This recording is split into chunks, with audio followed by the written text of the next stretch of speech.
Happy 4th of July. But anyway, no, where do I start? My next tour deck's on the way, and if you don't know or haven't seen me be hosting like on Facebook or I believe I put it on my Instagram too. I'm not sure. I'll have to double check. But my next tour deck's on the way for it. And yeah, I mean, I don't even know how to contain myself like next to deck, and it just so happens to be finally a deck that's actually really giving like real effort towards the left hand vines, like actually really taking the time and actually depicting, hey Ethan, and actually depicting all 72 of the Goetic vines, all 72.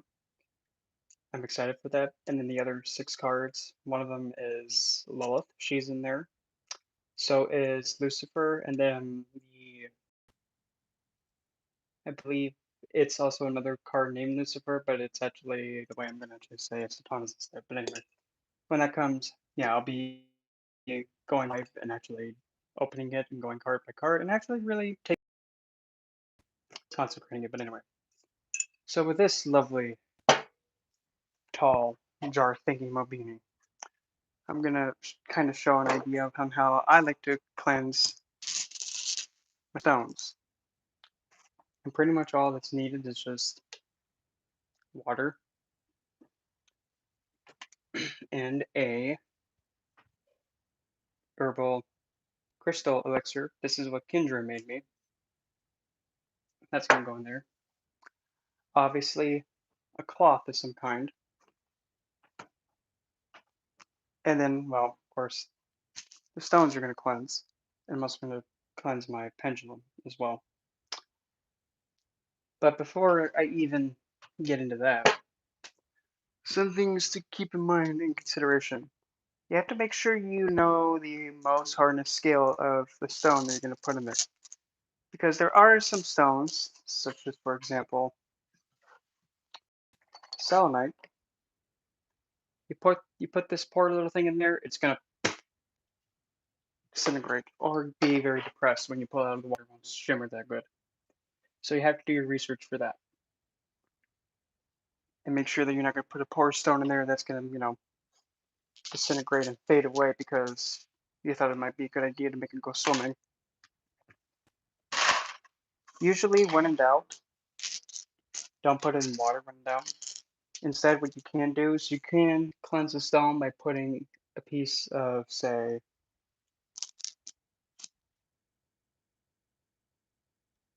trying to hold this little guy because he likes to jump. You can put a piece of apophyllite on top of it. Apophyllite is like a very, well, I mean, to put it this way, it's like selenite, but a little bit harsher, feistier. That one really like sets things back to its normal cleansed pure state. Or you can also put a piece of shungite on top of it. Shungite is only found in a specific village in Russia, I believe. And essentially, to best describe it, it's like the bottom feeder fish in a fish tank. It feeds on the BS and it filters it out. That's another option. Or you can just take a piece of selenite and just like how I usually use the comparison, just completely like cutting off the potato. I mean, no, cutting the skin off a potato. Just cutting off the BS, just shaving the skin off, just shaving the BS off. That's another way you can do it. You can also blow. You can also, yeah, blow it. You can blow. Rude? I don't think so. Let's not do that. How about we don't mess with my lights, dear? That was kind of rude. Don't do it again. You do it again, you're gonna wish you didn't. Hi, Kayla. Another way you can do it is just simply blow the BS off. But this way, I'm actually going to show water and actually have the crystal sit in there for some time. So, just getting it all these out of the way. Some stones that I have that I'm not going to put in there. Let me see. Pretty much the quartz crystals can go in there no problem because they can withstand the water. A stone like rhodochrosite, that's a nope. It doesn't like getting wet. Tugtupite is another one. Nope, don't get it wet. But when in doubt, like say, because at the current moment I can't recall off the top of my head, blue sapphire and ruby, even though like they're the hardest stones, I'm kind of being told to not put them in there. But stones such as, of course, obviously, I don't know, just flew out of my hand. The clear quartz, they can go in there no problem. Garnet possibly could, but I'm being told to not do that. Smoky quartz can go in there, no problem. Amethyst, no problem. Citrine, rosy quartz. What did I just say? I told you not to mess with the lights, and what do? You mess with them. Piss it. Morganite, that's another stone. Green aventurine, rudimented quartz. I think I just said this one. Shadow quartz or smoky quartz. Carnelian, blue topaz can, or any topaz for that matter. And well, technically this is I already said it, but this is snow quartz, milky quartz, but nonetheless. So we're gonna do this first by putting the water in there. Now, really, it's preferred if you have spring water, but if you just got what you got water, well, it'll work. But it's kind of simple what you have to do. I know, so very so very witchy, I know. Yeah, so just through that, who cares? So, you have your basin. You have your basin of wet fluid. And yes, there's a reason why I did that. Because when you actually hit something and do this, when you actually hit something, well, that was not really that loud. Well, well, anyway, because when you strike it, it like pretty much sends a shockwave through the water, kind of like jolting it. And usually you do that about 3 times. But what I'm going to do is I'm going to add a few drops of this herbal moon elixir that Kendra gave me. And to be completely honest, I can say that a lot of people wouldn't like how this smells. Meanwhile, there's me that's like, oh, this smells like a very nicely aged wine. I love the smell. And keeping it simple, we're not going to put like a lot of drops in there. We're only going to put like, not even that much. Too much. Only like about that much worth in there.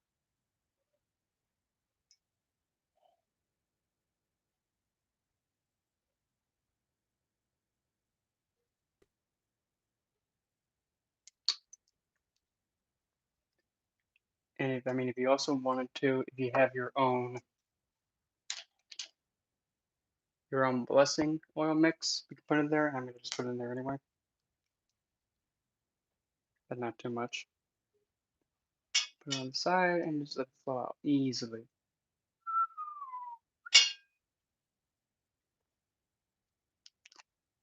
And if you don't have an essential oil mix like that or an herbal elixir, what you can use simply lemon, lemongrass, eucalyptus.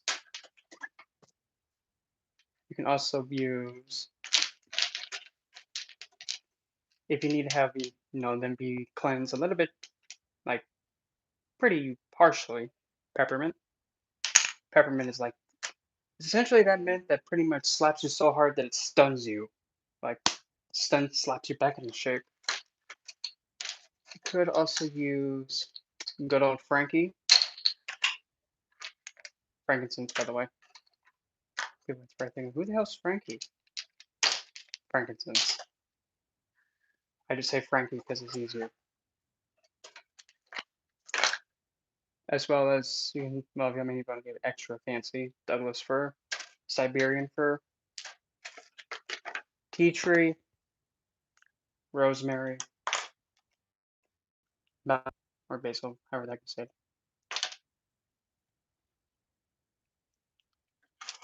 Anyway, so we now have our basin that has the elixir in it and then my blessing oil. So now we're gonna pretty much have it go clockwise and kind of bringing it around town if you catch my drift.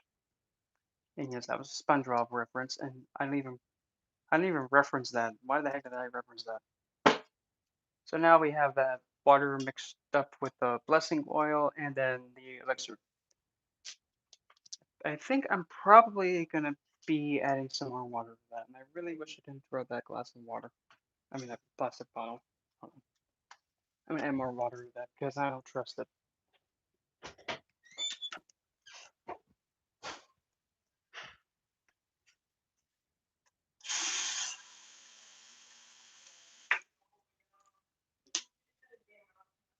Okay,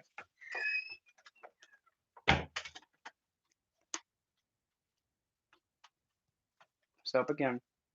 And technically, no matter where I get this water from, I don't have to like recharge it or give it any intention or give it any kind of special treatment because the water that's already in here, well, water plus water equals more wetness. So there's really no need to get it all extra wet. That did not come out the way I wanted to. But anyway, so there's our basin. It just smells so majestic. It smells like a really clean glass of wine. Well, now you have a now. I mean, heck, if you need to have your innards clean, get intoxicated, there's the perfect choice right there. Now, obviously, the next thing to do is just put the stones in there. Usually, I like to just keep all the stones that are pretty much the same together. So that way they're, like say for example, I usually would want to keep the rosy quartz together, keep all the clear quartz together, and that also includes the scooch out of the way. Thank you. Keep all the clear and the snow quartz or milky quartz together. So that way it's like, okay, we only have one of each stone, I mean one type of stone in there, so that way we don't cross-contaminate. Like God forbid that happens, but still it's just like a what do you call that? It's like when something has to be done a certain way because it's just like, oh no, it has to be like this because I'm afraid. Oh, what is that?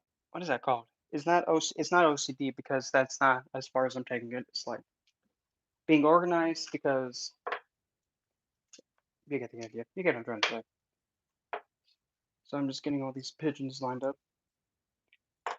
And when it comes to shapes too, not really much of a difference. Just make sure, well, you don't put your smoky quartz with the clear quartz because that might,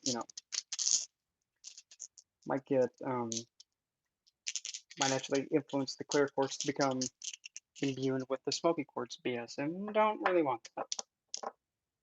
Okay. So since I have a multitude of clear quartz, go figure, I'm going to figure out putting them in first. Let me just double check to make sure I got every single one of them and none of them are trying to sneak away. Okay. So, next part is simple. Hold on. My bed is trying to like push me off. I don't know why, but I kind of wish it wouldn't do that. There. Now try and shut me off, you dimwit. Okay. Easy. So, next part's simple. Put it in the basin. And really, preferably, it would be best to put the bigger stones in first because, well, they're honkers.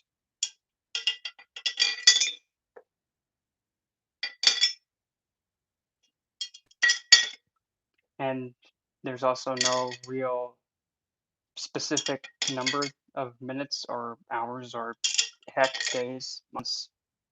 Please don't put it for years. There's no real set time frame you have to have them sit in this thing. You don't have to have them sitting there for too long, but as long as it feels right to you, that's all that matters.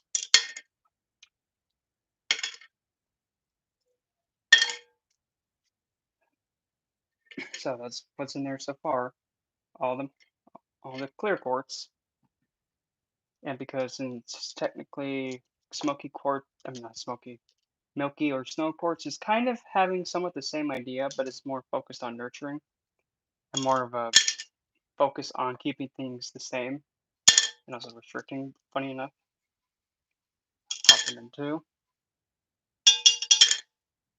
and again, as long as they're in there and they're getting soaked, that's all that really technically matters.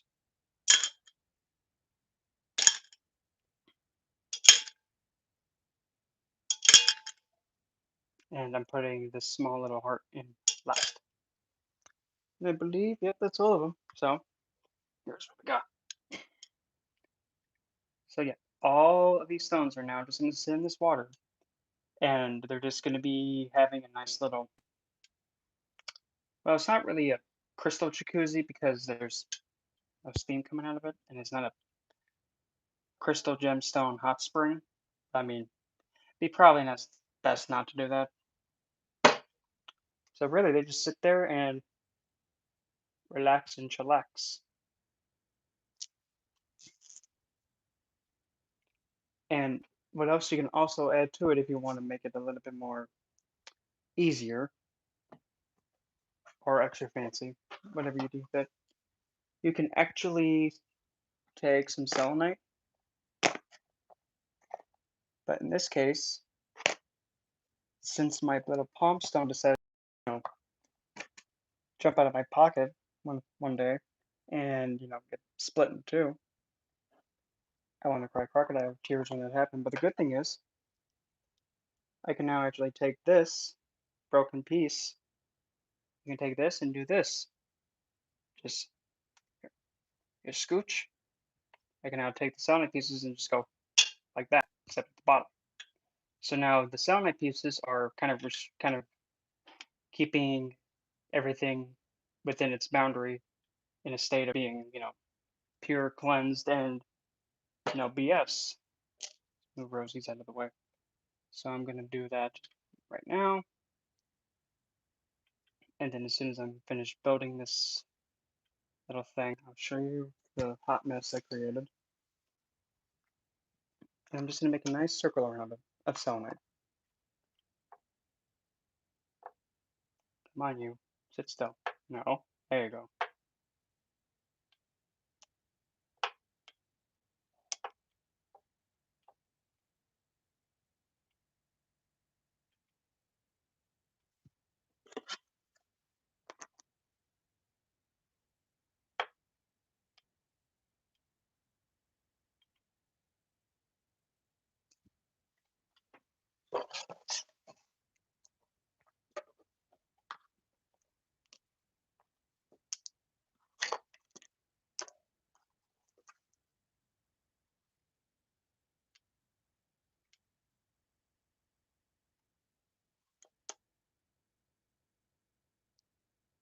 The fun thing about working with crystals and gemstones is like you get to play a game of Tetris that you don't want to play sometimes.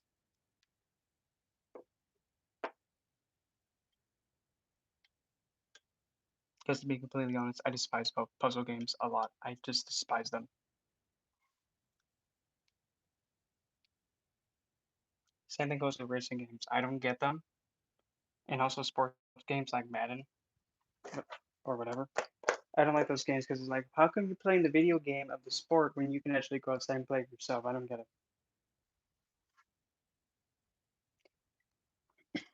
Like video games. Whoa, that was odd. Like video games that are just like playing Madden, football, basketball, baseball, and whatever. It makes me think, how come you're playing the game on a game console instead you could be playing it yourself in the 3D real world? Why not do that instead? But that's none of my business. But anyway, so what we have here is, let me flip this thing. So here's what we got. A scoochie back a little bit. Here comes like my little fitting moment, trying to get everything like in order. But anyway, so Okay, you're gonna have to let go then, Charger. So, here's what we got. A scooch. So, we have clear quartz, selenite, going all around. Oh, yes, Lilith is here, just supervising, as she usually likes to do.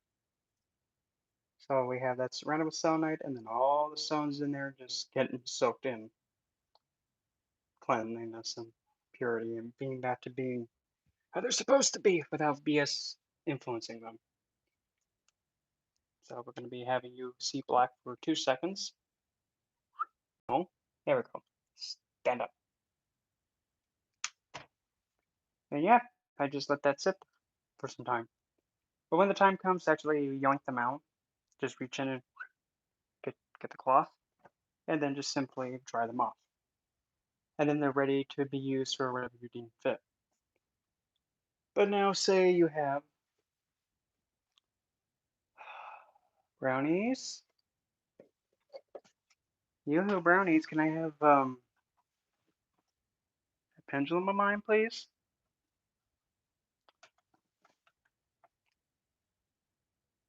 Oh, very funny. So, when it comes to, like, say, a pendulum or anything that is like a necklace or anything like that, or a piece of jewelry, same thing. However, hold on.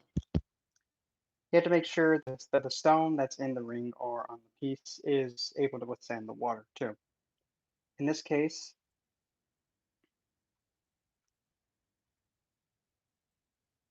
this piece of amethyst will be just fine in the water. Same with these two. The little sit still, little sapphire, and then the amethyst hooter, because it's an owl shaped like no, it's an owl shaped pendant that has an amethyst in it. Yep, an amethyst hooter. I got nothing. Just go with it. And it's simply, really, all that needs to be done is simply because since I'm not really wanting to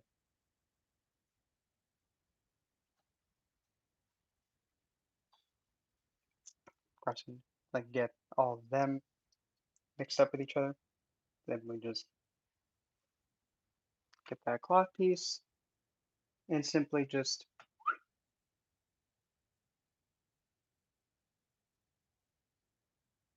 the amethyst in there and just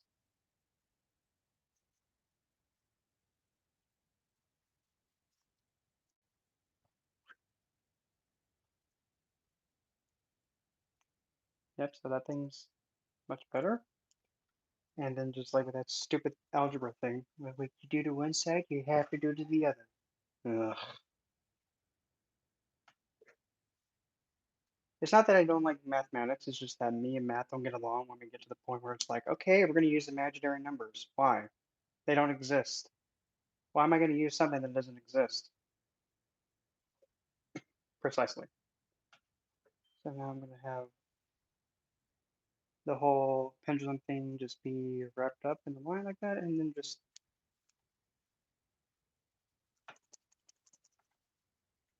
rub it vigorously.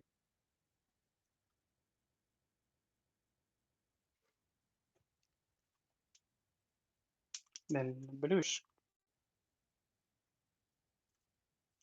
So now this little thing, well, technical, I hold it like this.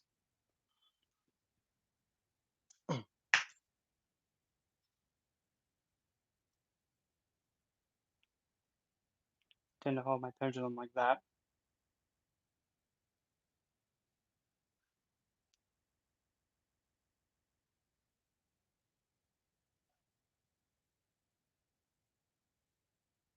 And then I just use it from there.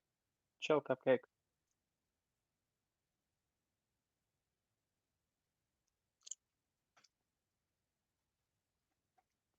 So that's going to sit for a little bit while longer. So I figure now we get to scoochie over to the other topic that I have for this video. My suggestions on if you're going to be deciding to go towards one of the Goetic divines and invest alongside them. Now, please note this. I am definitely no expert in demonology. I'm no expert because all that I've known and I know about it is all hands on experience, really. I haven't read any books. I have gotten some guidance here and there, but the way that I've learned what I know is just going in face first and hoping for the best. And, making sure that it's known that, hey, I'm coming in hospitable.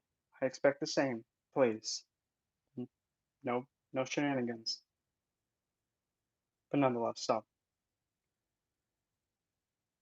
first and foremost, my first tip, please, whatever you do, don't trap them in a triangle, circle, or trick them and force them to do what you want them to do. Don't not do that. And please do not bring in any of the angelic into this either. Don't do it. Point being, number one. Let's start with the obvious one. Say if somebody invited you to like a party, you've never been there before, and they're telling you that all of your friends are there and they just want you to come and have a good time. You're kind of like, not feeling it really. Something's off, but yeah, I'll go. So you get there, everything's all fine and dandy, everything seems to be in order. As soon as the front door closes, they pounce on you. They tie you up and they strap you in a chair and you're stuck. And now they're saying you're going to do what I want you to do and you can't say no. Congratulations, that's the exact same thing what you're doing whenever you're using the Goetic Solomonic ways of actually approaching them. That's exactly the exact same thing. And, to make it kind of, what I like to call idiot proof, that's rude, vile, sad. It kind of shows that, wow, you don't really have the capacity to approach and be hospitable to an entity. You had to resort to pretty much tricking, detaining, and kind of forcing them into doing what you want them to do instead of, being mindful. Wow, that's sad, but that's none of my business. And as for like bringing in the angelic order and all that, don't, just don't. Because when you bring them into this and you're going towards one of the Goetic divines, you're risking a lot. Point being, the idea and the thought has to be known that if you're going towards any of them, you bringing in an angelic being with you, just because it's affecting one does not mean the rest don't know what's going on. They are perfectly aware of what's happening to one of their own, and they will catch wind of it. And those on the left, let's just say they can be quite vengeful, and they won't do anything at first. They'll just wait and wait, and until the perfect moment just to go tragic slip. That's how they operate. Not to be intentionally baneful and malefic, but to teach a harsh lesson that, hey, don't do that again. Because that's pretty disgusting that you had to resort to tricking one of us just to get what you want. No, don't do that. Because I know for a fact you wouldn't like that, so don't do it. Doesn't matter what the instance is. Well, this guy said this, and this is what happened to him when he didn't do it the original Solomonic way. I don't care what he did. Don't do it. Number two,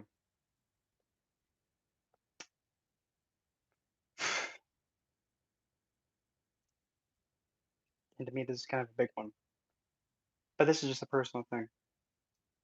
When you first interact with them, I suggest to also address them with their title. However, though there is one that I know of that I've worked with that even to this, time that I've worked with him for probably a good amount of more than easily more than 5 to 6 months, I still call him by his title. The example is King Paimon. I still call him King Paimon. Even even if he says you don't really have to call me king anymore, I still do it. Because that's his title. Same with knight, marquis, earl, duke, count, president, prince, doesn't matter. I still like to call them by their title.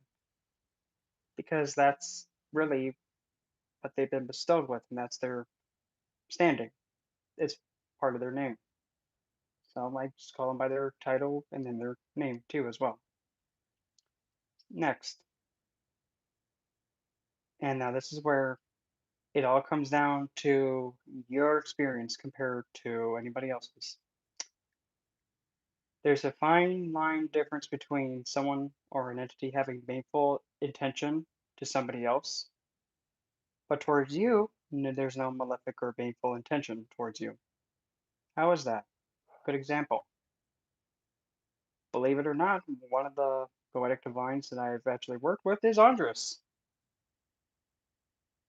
And if you know how Andres is, hmm, he can really make somebody be uncomfortable pretty bad and put a lot of dread into them.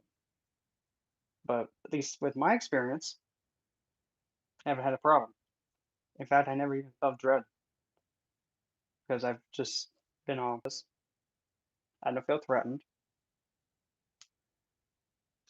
Let's just keep it simple. But just because of how, like, how, say, another person got, like, say, they called a certain one of them and then something bad happened, that's their experience and not yours. Because how do you know this certain left hand Goetic divine has baneful intentions towards you if you never gone towards them? How do you know that? I don't. Who am I to say that maybe, like, say, for an example, if I never met Andres and I never even read about him, I just saw his name. How am I supposed to know that Andres is actually known to be causing dread to people if I've never read about him or interacted with him? As far as I know, Andres, I'm kind of curious to see how this one is. There's not that much on him, just using it as an example. So walking in just without any external influence actually surprisingly helps to actually really connect and understand them much clearer than having so many things telling you this is what this demon does, this is how it behaves, this is what you must have. And keep in mind, that is based on what Solomon did. And like when I'm pushing again, I'm not pushing you to do what Solomon did. Don't do it that way. Please don't. Not saying it, just because it's respectful to be mindful. I'm just saying it because for your well being, don't do it. Don't. Next. See here. Do your research. And every day, you're still going to be learning about certain ones that you're drawn to. Keep researching. Do not stop learning about them. Because, in fact, one of my best resources, if we already know what book I'm going to grab, one of my best and favorite resources, Gemstones of the Adversary, because there is a nice section right over here that has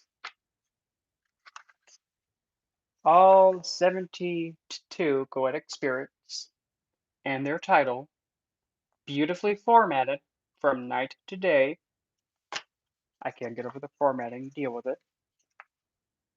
And Kendra actually goes through and actually has spent time connecting to each one and documenting what stones pretty much that left hand divine said to her that would best be associated with them. Good example. Let's just go with 1-9. pretty close with. Duke Dantalion, amethyst, blue calcite, fluorite, all colors, jade, and sodalite.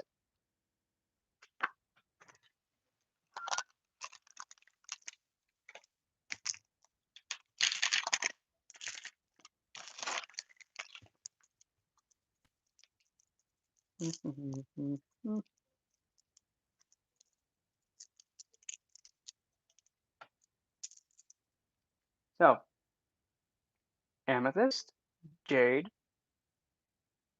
amethyst, sodalite, all the way to the top to the green jade.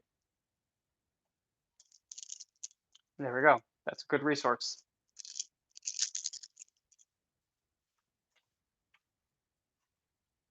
And as well, you can actually, based on when you're doing your research with the Goetic spirits, and you can see what planet they're associated with, you can also kind of discover like their personality and how they're going to be exerting their energy. And on top of that, if you're able to see other stones that connect to a certain left-hand divine, enchantress, depending on which one it is, you can actually go back and look at the planetary associations and the stones related to that planet. You can also incorporate that in there. But usually, the core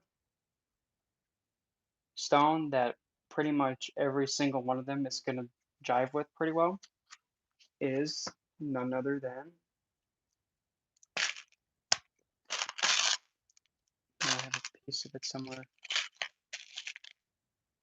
It's not the biggest, but it'll do.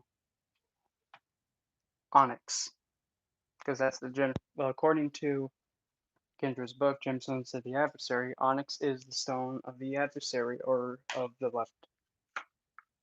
It's their stone.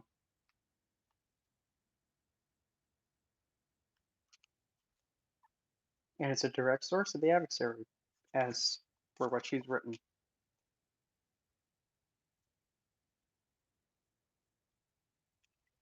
It represents, and I'm going to actually read one little tiny bit of it. It is a stone of the adversarial current, associated as being a demon stone. But for me, I like to say left hand divine stone. It symbolizes the night and aligns with the highest self, inner demon. I'm not going to say the holy guardian angel because I just don't like that. That's just me though. See, magic like magical properties, grounding, protection, defensive, magic, control, conflict, hexing, left hand divine or demonic invocation, connecting with the adversary, higher self, inner demon, strength, nasty sex magic. Not nasty like ugh, like Cleveland nasty. Havoc, balance, astral travel, learn lessons, challenges, repels BS, negativity, rituals to remember or to know the lessons learned, like pretty much revisiting a lesson to make sure you gain mastery of it. Adds power to rituals and aids in rituals which deal with head on challenges or conflicts, can be used to cause nightmares, breakups, discord between individuals, night terrors, hexing, used magically to either ease or create difficulty to a situation, deep meditative focus, and action. That's Onyx for you.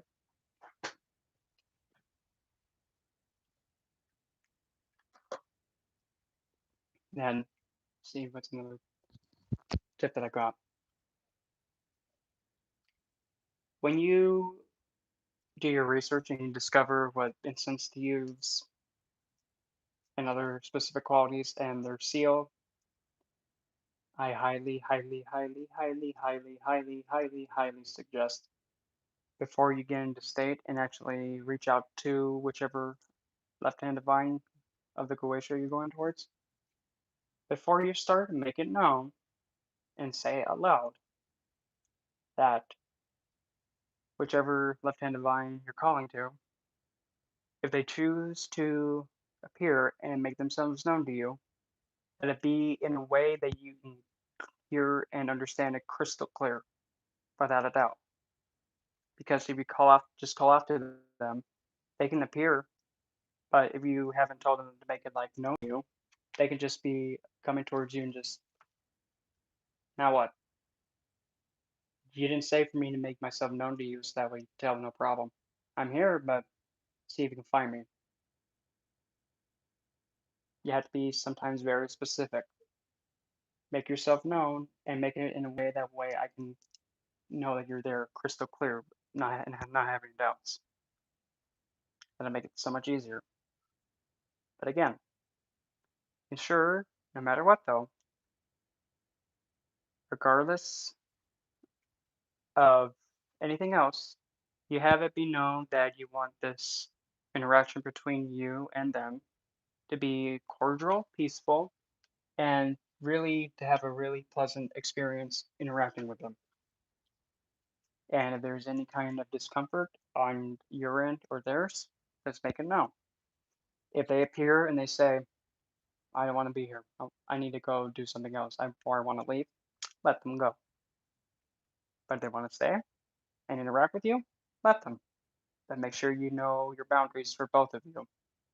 What, what you'll accept, they'll accept, what you won't, and what they won't. Include them. Because what they have to say and how they feel and what their wants, desires, and their standing, it's just as valid as yours. Just as valid. Because when you're going towards them, you're both coming to an equal point. You're coming to one. Nobody's below one another. You're both coming together to form a connection to work together as a unit, to work alongside each other, to invest in one another. And whenever you decide to do packs, like what I've done, a live talking about my suggested way of doing a pact with any of them. When you're making a pact, I would think it'd be probably very considerate and probably should be the common norm to actually get them involved. And then you hand them a piece of paper. Here's a pact that I've written out for you, and I'd actually go over and see if you'll be able to do it. How come you didn't get me involved in this? How do you even know I want that? That's a perspective that has to be considered. Because if you, like for an example, if you make a pact with, like, say, like with Dan Talion, but before you even start writing, you actually invite him to come in to actually negotiate with you. That'll actually be substantially, if not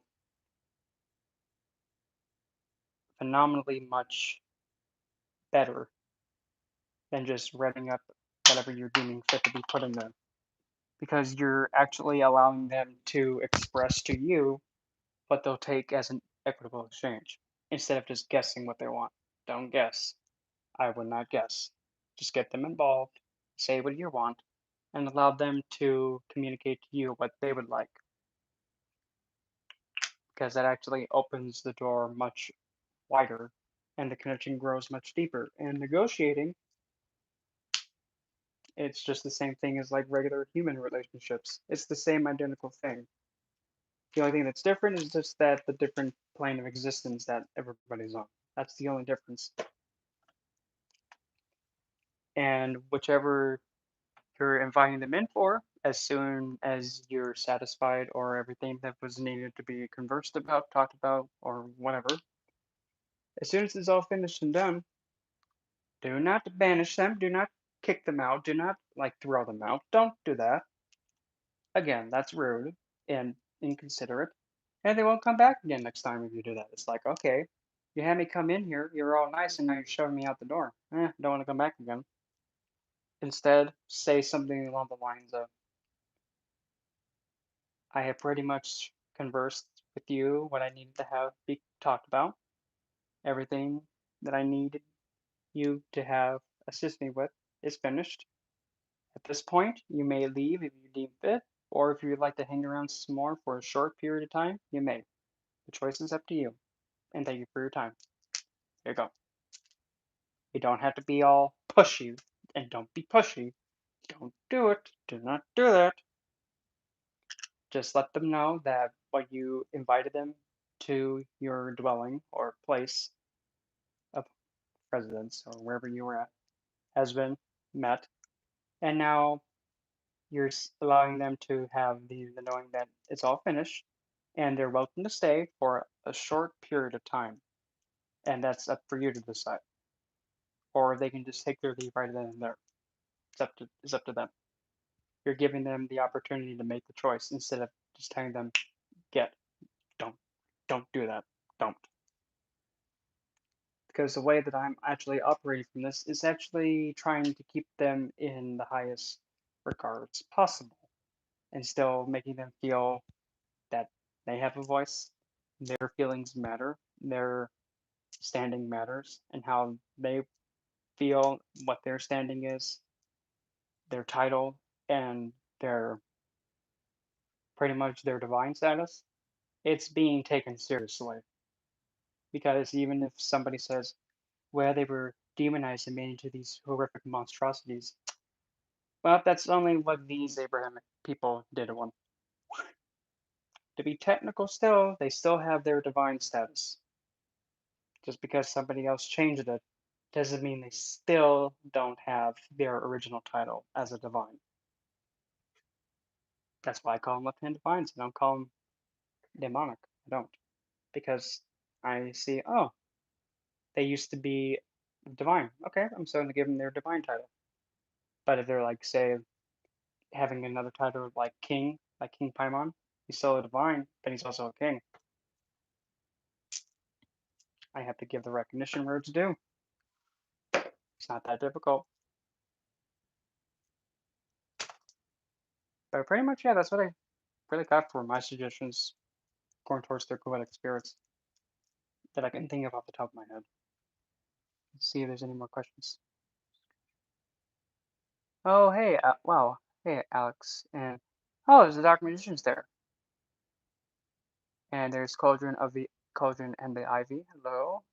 I'm now just seeing all the messages, so if, you're wondering, how come he's not saying hi to me? Well, I was paying attention to the chats. Okay. Have I worked with Hecate? I have, for a short period of time, yes. And she's actually part of the spiritual, like, spiritual um, council that I consult, if that makes sense.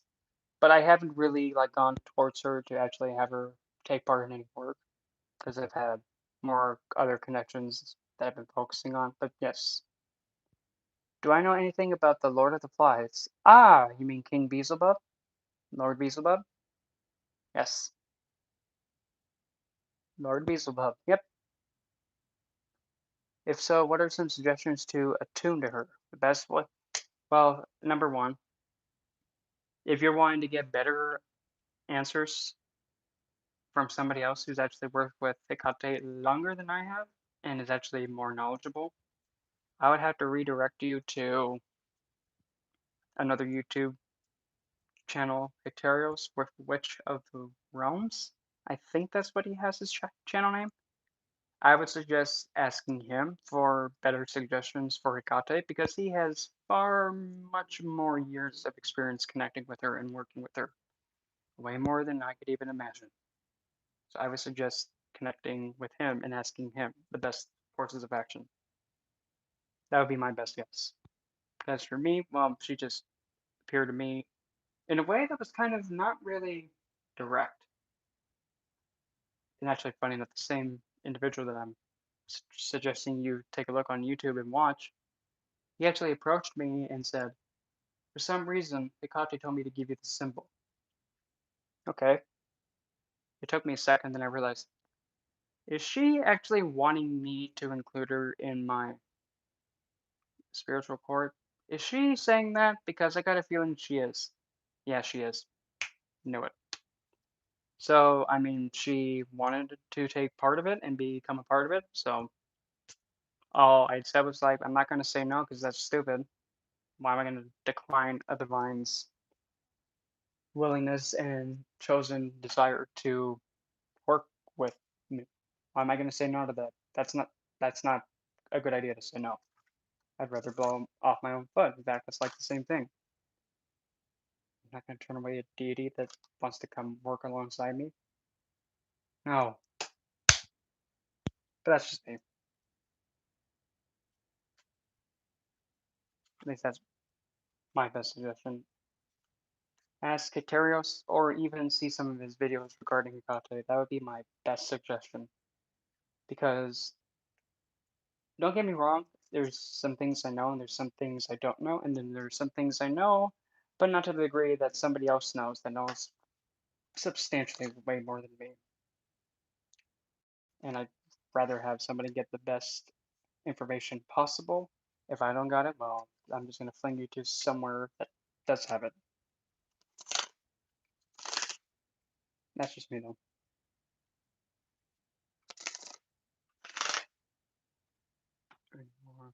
Whoops. And yes, Caleb, Lord Beelzebub, I believe that's what I'm talking about. I'd rather you have the most accurate info than just my possibly maybe suggest doing this. Yeah, because if I know somebody who knows, I'll just volleyball you their way. If I happen to know it, well, that's splendid. But if somebody knows it better than me, there you go. And even also, like even with the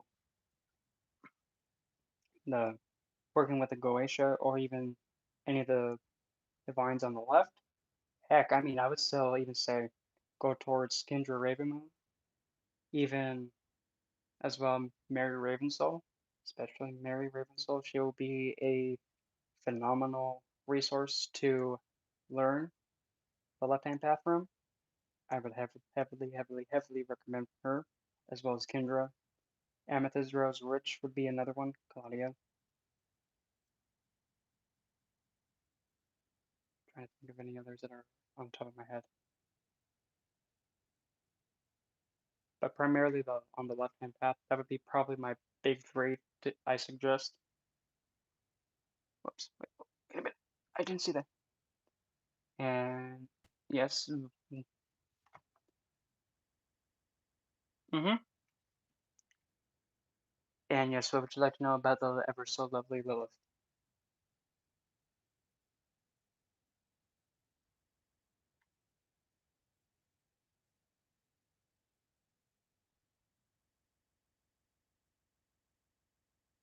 Okay, your Black Moon Lilith is in the first house of Libra.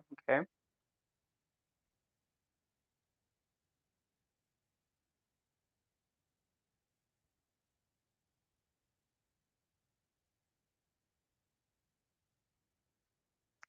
and do you want me to actually translate that position for you? I say that way you can understand what it means and have clarity on it.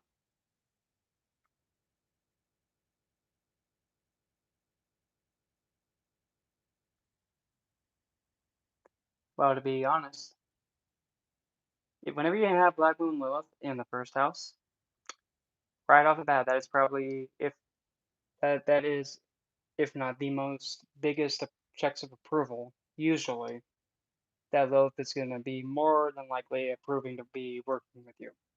More than likely, yes. Because if you have her in the first, fourth, eighth, 10th, and 12th, those are the houses she's more willing and most likely to work with you. But now, specifically in the first house, um, you have Lilith getting directional strength in the first house, the self. Because Black Moon Lilith in astrology actually represents somebody's sense of self empowerment, how they do acts of vengeance. It's where their true power lies in, how one seduces one another, and how one captivates another, and how one actually handles the occult arts. And it's also potentially seen where you can see where a potential act of trauma got afflicted to the native, depending on the house placement.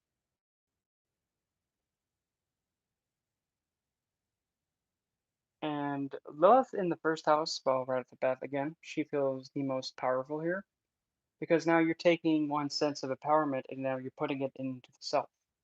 So the self already feels self-empowered. So Lilith is thinking this in the first house. So my empowerment is going to come from myself, obviously. Duh. So right off the bat, one's empowerment has to come from within themselves, and just by existing for whatever reason, people just get drawn to you for whatever reason. You pull people to you by just existing. People just subconsciously just come to you. And they're even thinking, how come I'm being pulled to you? I don't understand what's going on. And even the person with this placement even would say the same thing, like, I don't know why you're getting close to me either, dude, but stop it. People just get pulled to you naturally.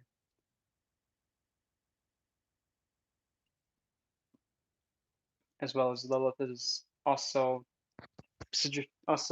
potentially hinting at you like to wear darker colored clothing.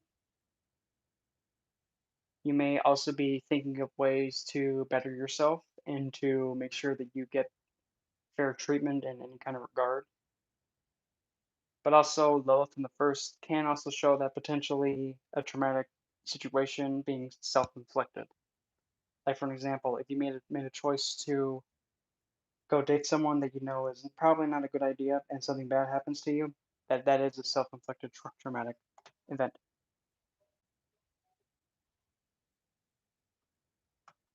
And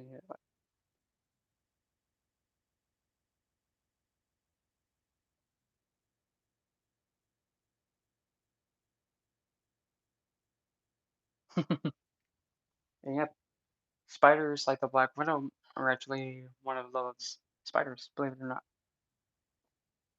What else? Oh yeah. So like say if you're gonna be going to date somebody and you know this is not a good idea, that's still a traumatic event. Like say the person that you decided to date, which wasn't a good idea, you get abused by them. That is a choice that was a traumatic event that was kind of in a way self-inflicted, making the choice to date someone that is potentially a big risk. That is a self-inflicted traumatic incident. But nonetheless, though, also I do have Lilith in the first house too. So coming from my experience in a way, yes. But now let's get to the zodiac sign with Lilith and Libra. Now this is where we have something completely different. In the sign of Libra, Lilith is not happy. She's kind of agitated because now she has to do this. I have to negotiate. I have to be considerate about what another person wants. I have to be sacrificing some of my wants and of what I want to have just to make another person happy. No, that's not how I roll, dude. Why do I have to cripple myself and hold myself back just to let somebody else be, getting a chance to have things be fair? I care about me first. And if I'm not happy, nobody else is happy. So in the sign of Libra, she can be a little bit upset. But, that doesn't mean the placement's bad.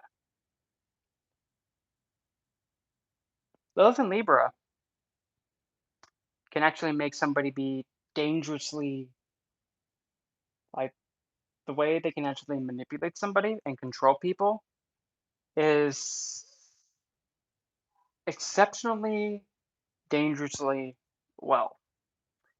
This Black Moon Lilith in Libra can manipulate people like marionettes on a string by simply making it feel like the other person is pretty much being considered and negotiated with or making it seem like they matter. That's how she gets a hold of them. She gets a hold of them like that, and just how she just manipulates to just the right amount. She gets control of them, and then she dictates them to help push her agenda, which is get her sense of empowerment.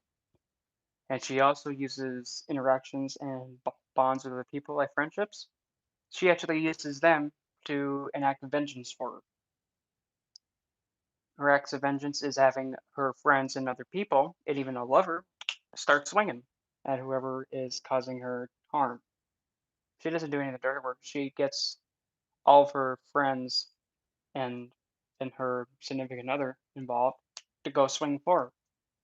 Or heck, even get the other person in a lot of legal trouble.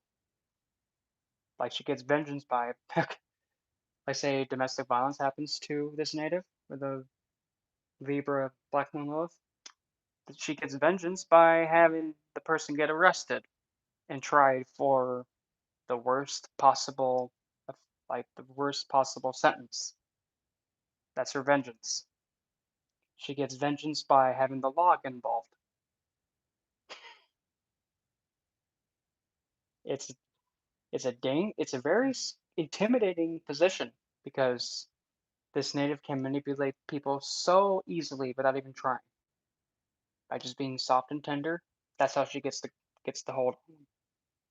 And it's hard to resist. And it being in the first house, she can manipulate people like that with a charm so easily, and people are drawn to her easily. So she's even double the more times deadlier in that regard. Not like deadly like stab and take someone out, but like deadly as like she can cause a lot of people to get woozy wooed and be possessed by her own agenda, being meth. And there's your Black Moon Lilith in the first house of Libra. Just like that.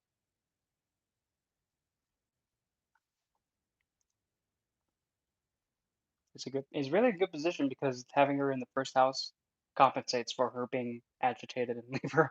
It compensates a lot. But if you have her in the first house in Aries, oh boy, you have Lilith essentially taking initiative for herself and doing as she pleases, and good luck trying to tell her no. Because she wants something, she's just gonna go and grab it and be like, oh, I want that, give me that. Nope, nope, mine. One sense of empowerment is by taking initiative and going after what she wants and not holding back. She goes in full force, gets it, and doesn't care. Her needs come first. That's why in Aries, I consider her to be in her highest dignity or exalted,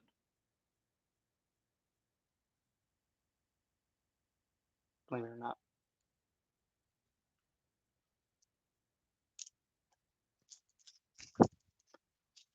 Okay, so all of a sudden, this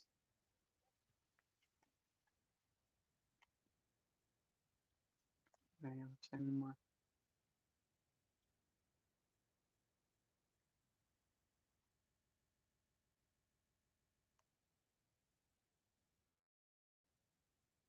But yes, most definitely Violet. With your position and placement, I would say Lilith would be most likely, and probably the highest probability of yes, being more than happy to work alongside you. Stamp of approval, most likely. But then again, you have to go towards her yourself. Because really, I can't speak for her. I can point out that the probability is much higher, but I can't speak for her. Can't do it. Because I don't have that right. Then she'd probably come in at me like, oh, look at you, you little rainbow one. You're telling people that I'm gonna want them? What are you, stupid? Don't, no, no, no, honey. I make the call, not you. It's funny. I was just watching a video off of my friend Kendra's channel many moons ago. It's no longer up. Like the original video she put up about Lilith, like a long time ago. Like when she first posted the video. I watched that, and as soon as I stood up and was about to walk out my bedroom door to go use the bathroom, I get up, I turn to the left, I take 2 steps, and all of a sudden, appear in front of me. I blinked twice, and then she was gone. My whole body, from head to toe, just broke out into a big sweat. Like, I don't know what just happened, but okay. And as soon as I was about to take another step forward to go out of the room, I hear, I think, it'd be a really marvelous time if we actually put these little boys back in the check. What do you say? All right, I'm not saying no, Lilith. Good idea. And yeah, and believe me, if it wasn't for Lilith, to be honest, I would not have my YouTube channel without her. Same thing with Kendra. And hey, I admit it. because it's really technically the truth. So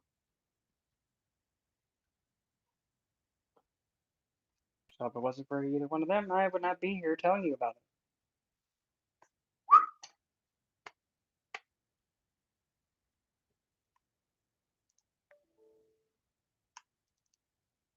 Bloody computer making obnoxious noises.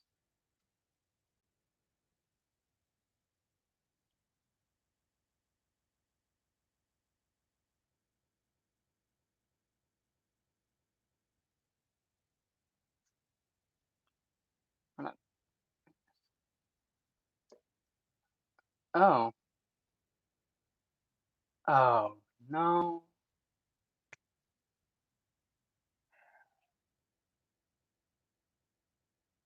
Oh, what's?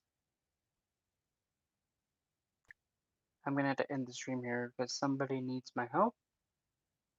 So I'll be back later.